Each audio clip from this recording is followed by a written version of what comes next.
first of all, it's okay to put this on YouTube, on Facebook, on social media. My site, use it for courses, etc., etc. Yes. Great. Second thing, the good, the bad, and the ugly. First, the good. As far as what's going on with me, or? Yep. Changes you've seen. Well,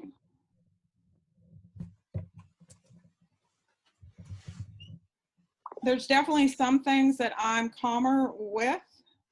That I feel like I'm making a little bit better choices. But as I sent to you on Messenger, I'm feeling like I have this underlying fear of doing stuff wrong.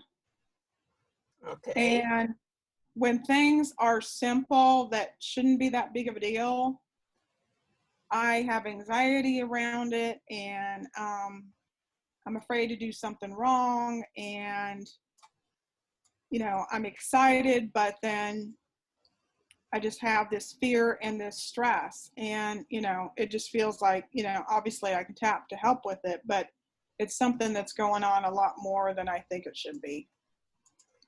Okay, so we will work on the fear business, but before we work on the fear business, what I'd like to explain. And I think that's just, because both the sensitivities, with the adrenals, and, the IBS is from stress. And even though, there's many times here in the last few months, I don't feel like and there's also a belief that maybe I have SIBO, small intestinal bacterial overgrowth.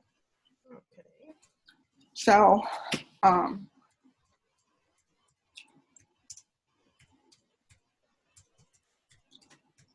So first of all, let me explain something, okay? For every chronic problem that you have, there are two elements. There's the underlying core problem that occurred way back when that caused it all to begin with. And the second issue is the habit. Okay? This has turned into your go-to reaction when you're under stress. Now, let me just give you an example, okay? I have a friend who has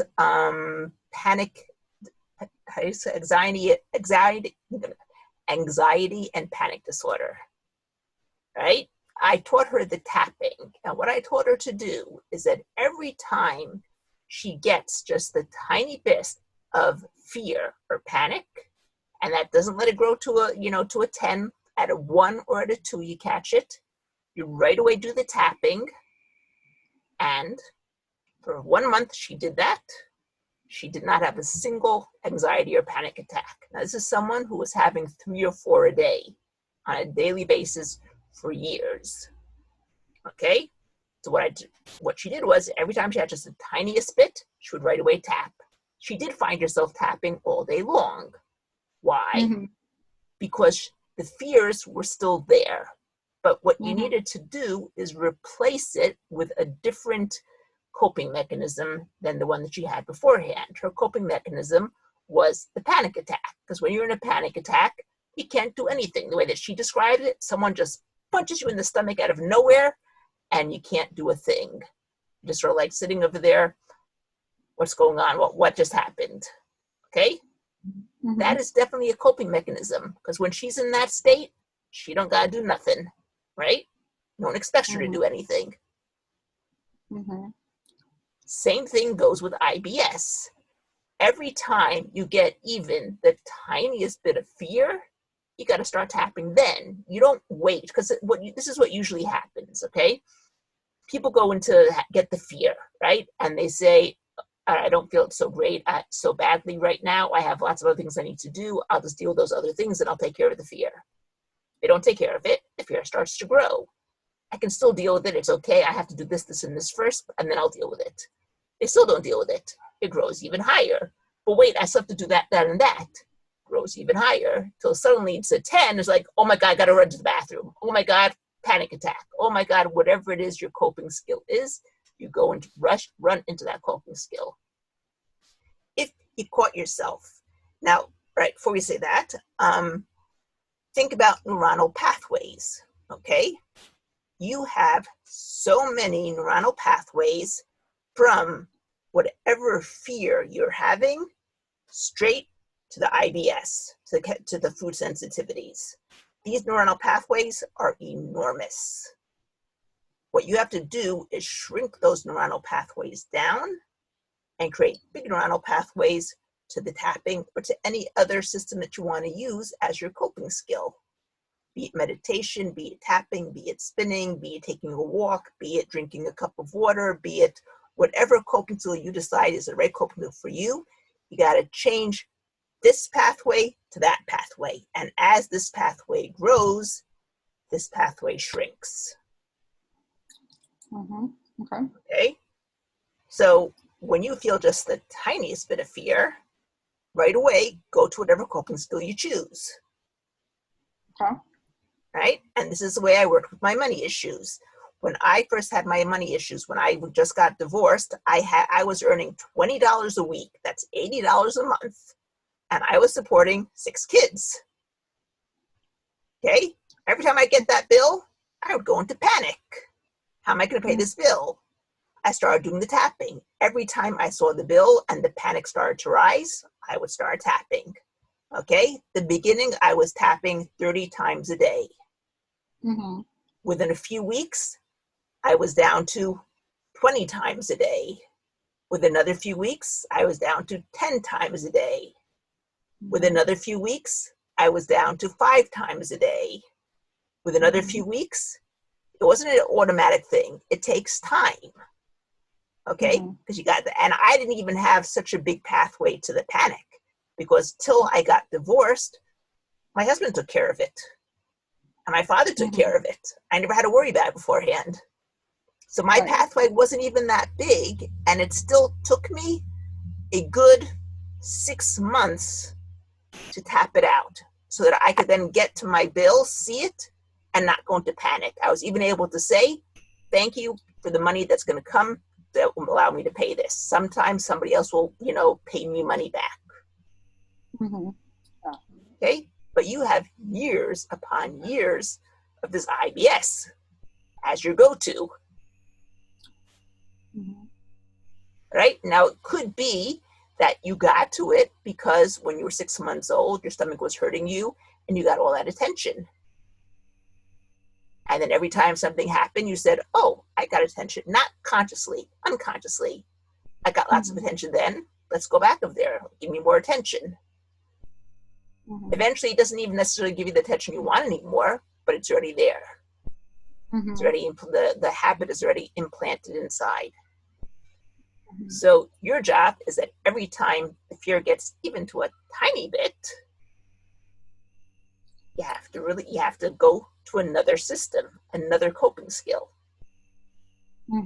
Now, the way that I see it in my mind, and I'm not even sure this is correct or not, but it works for me, is my big example is I went to England last year. I visited my daughter who was there for the year, and then I went to a seminar. And every time when I got to the airport, on the way there, when I had like a backpack and a bag, they let me take it out without any problem. On the way back, they weighed them and they said, your backpack weighs too much. Your bag weighs too much. You can't do this. You got to take things out. You got to whatever. You have to pay more money. I ended up having to pay for 2 suitcases, meant an extra 90 pounds. That was like crazy, but I said, all right, let's do it. And I put my backpack underneath. I forgot that the keys to my car were in the backpack. And my car was parked in the airport, and I was paying parking in the airport, which means that if I would have lost my backpack, which could have possibly happened since I put my backpack in way after I put the suitcase in because I had to take care of everything, then I wouldn't have my keys. I wouldn't be able to get home. I'd have to pay more money for the parking. I'd have to pay money for a taxi back and then a taxi to get back to the airport to pick up my car once I finally found the backpack, and who knows how long it would take them to find the backpack. So on the plane, every time my mind started going to, I left my keys on the backpack, in the backpack, I would automatically bring myself to, everything is always going my way. Right, yeah. Okay? Yeah. Now, the way that I saw it happening is it was starting to go to this pathway, detour that pathway. So you create this sort of blockade where you can't even get to that pathway anymore. Mm-hmm. Okay? Now that everything's always going my way, has a double thing to it. Number one, it's taking me away from this pathway of fear. Number two, it's creating a good belief that everything's always going my way.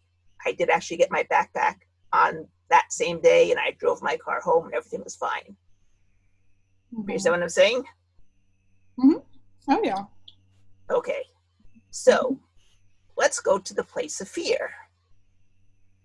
Now, when you're in that place of fear, can you bring yourself into a place of fear? Yep. Okay, how strong is the fear? 0 to 10. 10 is the strongest, 0 is the least. That's a 10. Okay, so your fear dial. Reach out and touch it with one hand. Mm-hmm. Point with your other hand to where you feel it inside.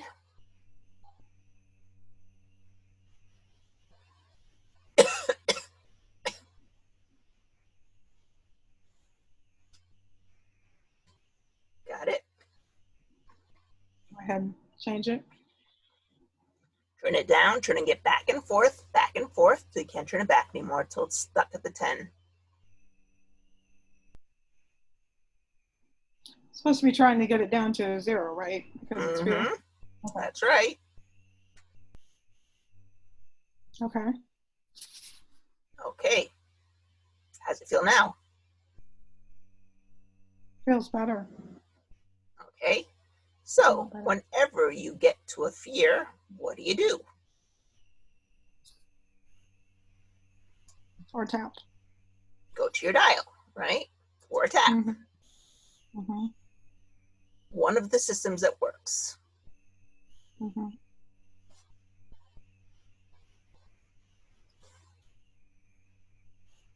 Okay, any other fears you want to work on? Let's knock them down.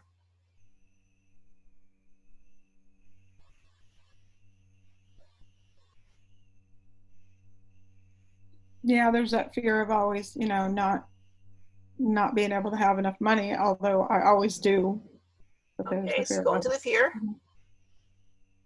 0 to 10. 10 means the fear is really high. 0 means the fear is really low. Yeah, it's a big 10. Okay, go ahead and you work your dial. Okay. How's it feel now?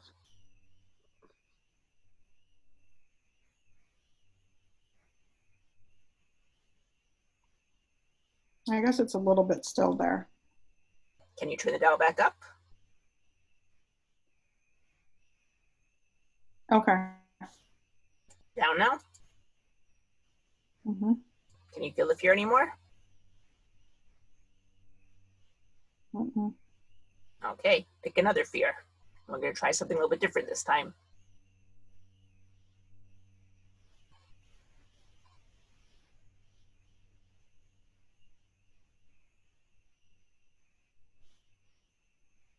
Okay. Okay, what's the fear about? My fear of traveling. Okay. Look at your self-worth dial when you're thinking about traveling. 0 to 10. 10 is up in the sky, 0 is down in the dumps. What's your number? Yeah, because I had anxiety just going to the stupid hotel.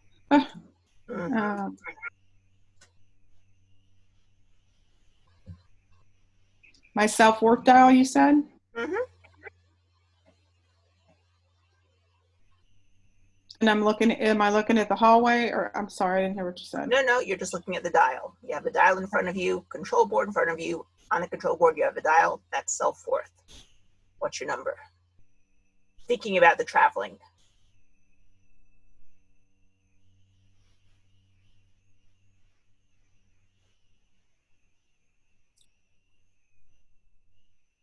Well, it's at a 0, like it's not, the self-worth is not there. Exactly. Reach out and touch it. Point where you feel as you touch it. Turn the dial up. Notice the shift and changes occur inside as you turn it up. Keep turning it back and forth, until you can't turn it back anymore, until it's stuck at the 10. Okay. Okay, now go look at your fear. What's changed over there?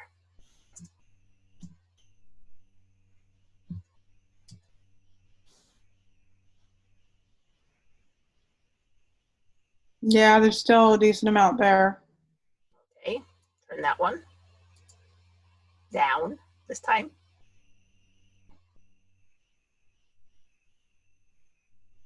Okay. Okay, how's the fear now?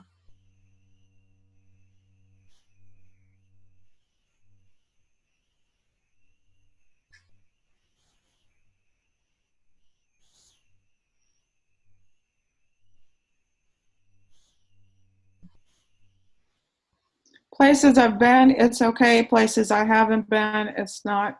It's way low, but it's not gone. Okay, think about a place you haven't been yet. Going there next week.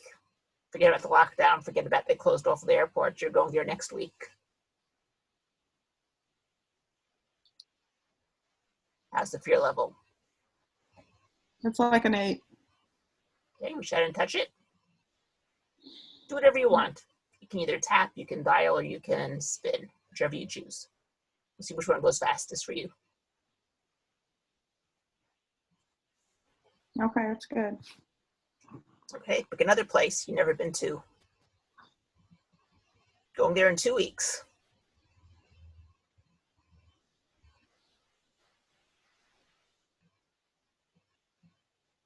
How's the fear level? Really low. See, there's a domino effect.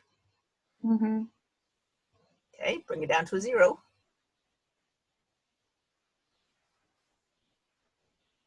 I'm just curious to see what works.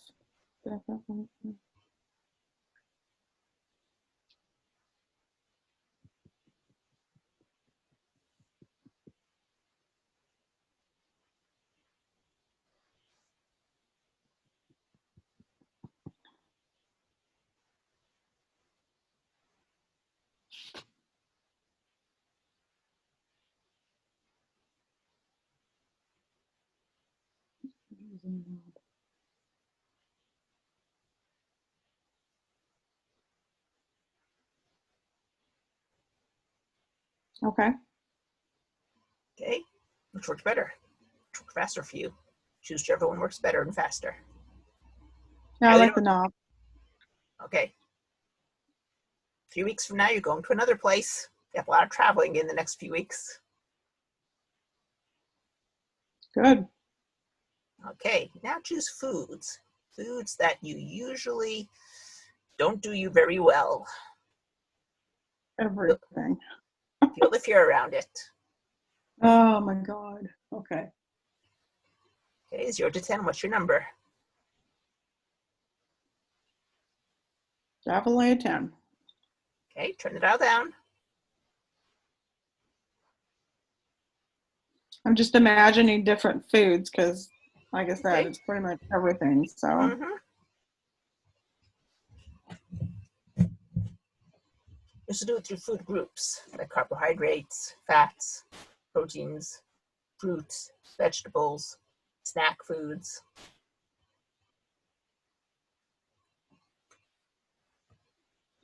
okay, the ones that I seem to be getting stuck on are the ones that I believe that I'm going to eat and they're going to cause me gas. Well, the belief is half of the thing. Work on your belief dial. Okay. Okay, go back to the belief about the foods are going to cause you gas. Yeah, I got that all the way down. And how does it feel now, the fear about them? Just a little bit. Get it down to 0. Yeah. Okay, it's good.